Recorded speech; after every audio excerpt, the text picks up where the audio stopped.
দর্শক আসসালামু আলাইকুম। আপনারা দেখছেন খবর পটুয়াখালী 24।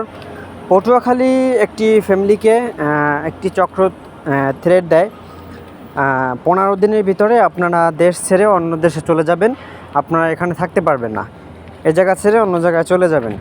তো কিসের জন্য থ্রেডটি দেওয়া হলো এটি অবশ্যই আপনারা ভিডিওর মাধ্যমে জানতে পারবেন। এবং এই খবরটি যায় পটুয়াখালী বর্তমান চলমান ছাত্র আন্দোলনের সমন্বয়কের কাছে।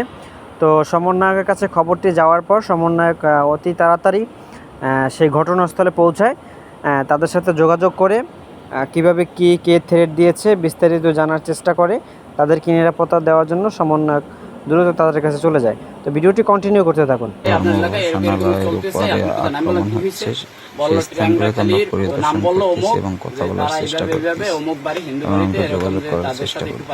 সমস্যা আছে, তারা অন্য মাধ্যমে যে কোনো মাধ্যমে তাদেরকে শুনাইছে যে তারা যেন এইখান থেকে গড়টার কইরা চলে যায়, এখান যাতে না থাকে, মানে হুমকি দেওয়া হয়েছে। আমি এটা শোনার সাথে সাথে আমার ওই বিধান ভাই নাম্বার দিল, বিধান ভাইয়ের সাথে কথা বললাম, তখন বিধান ভাই বললো যে ঘটনা সত্য। তারপর আমি সাথে সাথে বললাম যে আপনার ওইখানে আমরা যাবো, তাইলে আমাদের একটা নাম্বার দেন, যেহেতু তারা এরকম প্রশ্ন আসছে তাহলে রাত্রে হামলা হতেও পারে, বুঝছেন কিনা, বা 2 দিন পরও হতে পারে, সেজন্য সতর্ক থাকতে হবে।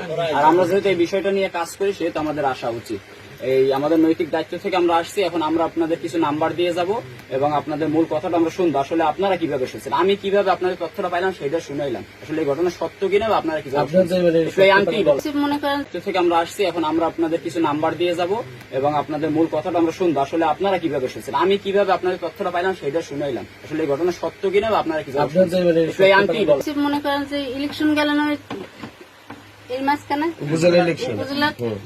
ভোট দিতে গেছিলাম আমরা, এই সময় আসার পথে আমাকে এই যে গাড়ি একজনে আর কি আমার বলতে আছে যে এরা সব ইতে ভোট দিছে হুন্ডায়। আমি এবার সেই কথা বলছি যে হুন্ডায় দিছি না কিতে দিছি, হ্যাঁ তোমরা জানো কেমন করবে, আমাকে যেন ভালো লাগছে সেই এনে ভোট দিয়েছে, এই আমি বলছি।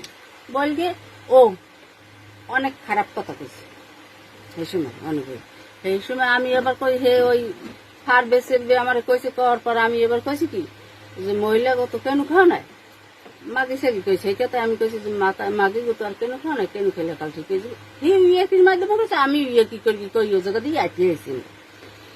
সেই কথাটা এই যাত্রা এই গ্যাঞ্জামের পর ফেরিগেট বই বলে এই আলোচনা হয়েছে, বিধানের মায় কি করবে, বিধানের মায় লোটা কম্বল গোছাইয়ে সে যাইতে পারে, বিধানের মা লোটা কম্বল ঘোষায় ভারত যাবে 15 দিনের মধ্যে এরকম আপনাদের স্পষ্ট বার্তা দিয়ে আমাদের প্রশাসনিক ভাবে বা বৈষম্যবিরোধী ছাত্র আন্দোলন আমরা যারা আছি সবার পক্ষ থেকে কোন সংখ্যালঘুদের উপর বা হিন্দুদের বা অন্য ধর্মের উপর বা আমাদের মুসলমান যারা আছে এদের উপর যদি কোনো হামলা হয় সাথে সাথে আমাদের জানাবেন, অথবা এই যে প্রশাসন আছে প্রশাসনকে জানাবেন। ফেরিগেট গেলে বলে আমার এই করবে, কি করবে, আমি ফেরিগেট বাজারে যাই, আমার তো ছেলে দূরে, ওই ছেলের পারি না, নিজেই যাই বাজারে, খালি বাজারে করি আর সেই বাজারে গেলে আমার এই জায়গায় বই অসম্মান করে। আচ্ছা, এই জন্য আমি বাজারে আপনি টোটালি এই বিষয়গুলো প্রশাসনে আমরা যারা আসছে নাম্বার দিয়ে যাবো, আপনি এই বিষয়গুলো আমাদের জানাবেন, আমরা তাৎক্ষণিক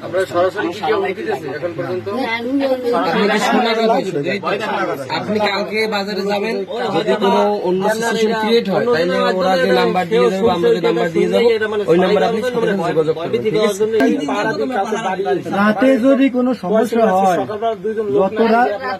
যত রাতই হোক আমাদের কল দেবেন। আপনাদের এখানে 25টা ঘর ঘর তো এইখানে আক্রমণ করার প্রশাসনিক ভাবে বা রাষ্ট্রীয় ভাবে যদি কোনো সমস্যা হয় সঠিক তদন্ত ছাড়া কিছুই হবে না, বুঝছেন, রাষ্ট্রীয় ভাবে যদি কিছু হয় সঠিক তদন্ত ছাড়া কিছুই হবে না। আর এইখানে সত্যি কথা যে কয়টা ঘর সবাই যদি একজন করে সোচ্চার থাকেন কে আসবে এইখানে, 25টা ঘরের 25 জন মানুষ, কয়টা দিন একটু কষ্ট করতে হবে।